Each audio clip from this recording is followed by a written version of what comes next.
Chapter 23. Dougie. Dougie glanced around as he exited the car. The parking lot was nearly empty, and most of the businesses around Holly's were closed for the night. So why did he feel like someone was watching him? Movement from across the street at the bakery caught his attention, and his tensed shoulders relaxed. It was probably Becca. Though she closed early, she often stayed later to bake for the next morning. He wondered when the woman ever slept. Shaking his head, he walked into Holly's restaurant. There were no customers, but Ashley appeared to be closing up the front. She looked up as he entered and gave a coy smile. "Hey, Dougie. She'll be out in a minute. Just pick a table." "Thanks." He sat down, and a moment later Holly emerged, balancing a tray on her hands. "Perfect timing," she said, as she placed a plate of steaming pasta in front of him. His stomach rumbled at the savory smell of garlic and chicken. "You talked to Chance, didn't you?" Dougie asked, as she set a plate for herself and joined him at the table. A soft pink crawled across her cheeks. "I wanted to make your favorite meal, and you weren't being very forthcoming, so I had to." "Well, I appreciate it." He couldn't believe she had reached out to Chance just to cook his favorite food. Was it possible that she had feelings for him? "Okay, I'm out of here. Have fun, you two," Ashley called in a teasing tone as she headed for the front door. "Thank you, Ashley. See you tomorrow."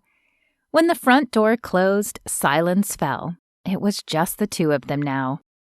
"Thanks for coming," Holly said. "I know one dinner doesn't make up for the way I treated you, but I really am sorry for all I said to you, and I'm so happy you're back." "Holly, I know you thought it was jealousy, and I won't lie and say that I didn't have feelings for you, but I really was just trying to protect you," Dougie said softly. "I know that now, and I'm so sorry that I didn't trust you. All of you." She dropped her eyes to her plate and pushed her pasta around for a moment before meeting his gaze again. "Mary Beth told me how you were all worried about me. I can't believe that you all saw something I didn't. I feel stupid." "Hey." Dougie leaned across the table and grabbed her hands. "Don't feel stupid. None of us knew anything for sure. We just had a feeling." "I know, but that makes it worse. I didn't have that feeling." She sat back, pulling her hands from his as if she didn't deserve his sympathy. "Why didn't I have that?" "Are you sure you didn't?" He tilted his head and lifted an eyebrow in question. "My last serious relationship was years ago, and when I was in it, I didn't see the signs that it was toxic. It was only once the relationship had ended that I was able to look back and see that I'd had doubts along the way. But I'd ignored them or convinced myself they didn't matter." A flush of embarrassment covered Holly's cheeks, and her eyes dropped to the plate again. "I guess I did have doubts, so why didn't I listen to them?" "If you're like me, or most of humanity, then it was probably because you really wanted to be in a committed relationship. All of my friends had been getting married at the time, and I felt like I should be too. I learned later that instead of looking for a marriage, I should have been listening to what God wanted me to do." Holly bit her lip and nodded. "I don't think I was doing a very good job at that, but I'm trying. I started going to church with Ashley and then attending the prayer walk, but now it seems like everything I touch just falls apart." "Have you been reading about how Jesus says we should take joy in the persecutions that happen to us?" Holly chuckled. "Yeah, I never really understood that passage." "I didn't either, until I was in the army.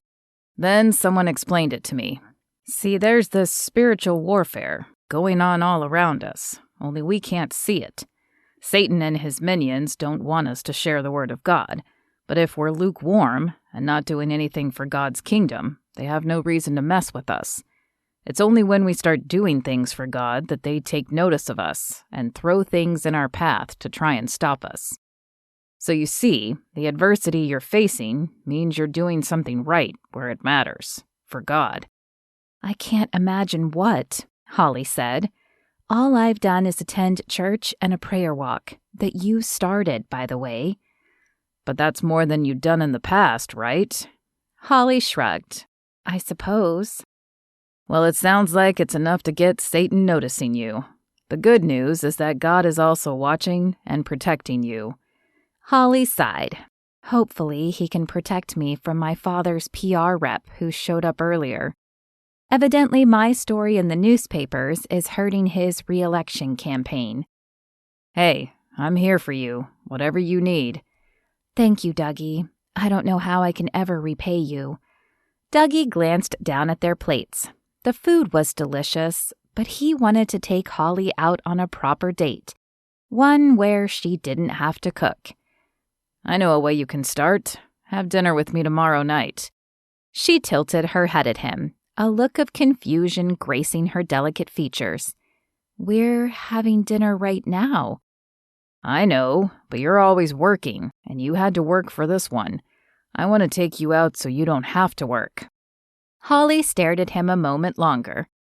Was she trying to decide if he was telling the truth? Okay, yeah, that sounds nice. Good. It's a date. But until then, let's eat this delicious food you prepared for us, and you can tell me about the rest of your day.